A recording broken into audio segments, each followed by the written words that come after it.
বাচ্চাদের স্কুলের টিফিনের জন্য সহজেই বানিয়ে নিতে পারেন নুডলস, মানে অনেকেই বাচ্চারা পছন্দ করে বেশি, তো সে কারণে আর কি। তো আপনাদের যদি ভালো লাগে আপনারা করতে পারেন। অবশ্যই সবাই জানে নুডলস রান্না, নতুন করে কি বলবো। তো আমি করছি ওইটাই, মানে ভিডিওটা শেয়ার করতেছি আর কি। তো সহজেই রান্না করছি ওইটাই। তো আমার বয়স যদি অন্যরকম শোনা যায় তাহলে ক্ষমা দৃষ্টিতে দেখবেন, একটু ঠান্ডা লাগছে ওই কারণেই আর কি।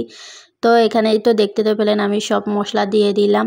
এবার একটু টমেটো সস দিয়ে দিচ্ছি আর কি। তো কাঁচামরিচ কম দিছি যেহেতু বাচ্চা খাবে, তো ওই কারণে আর কি জালটা কম দিলাম। অবশ্য ডিম ভাজার সময় একটু গোলমরিচ গুঁড়া দিলাম। তো সবগুলো একটু নেড়ে চেড়ে তারপর একটু লবণ দিলাম। লবণটাও দেখে শুনে দিচ্ছি যেহেতু টমেটো সসও একটু লবণ থাকে ওই কারণেই আর কি। তো অল্প অল্প দিচ্ছি। তো নুডলসটা আর মানে সিদ্ধও করি নাই, তো এটা কম সময়ের মধ্যে এভাবে রান্না করে নিচ্ছি আর কি। তো কিছু একটু পানি দিয়েই, মানে হাফ কাপ মতো পানি দিয়ে এভাবে মানে ঢেকে রেখে দিব 5 মিনিট মতো।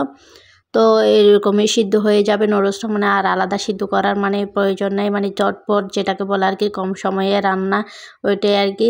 তো কিছুক্ষণ পরে আবার নেড়ে ছেড়ে দেখতেছি পানি কম হইলো, মানে নুডলসটা তেমন সিদ্ধ হয় না। তো আবার একটু পানি দিয়ে ঢেকে দিব। এই তো একদম পানিটা আমি শুকিয়ে নিছি।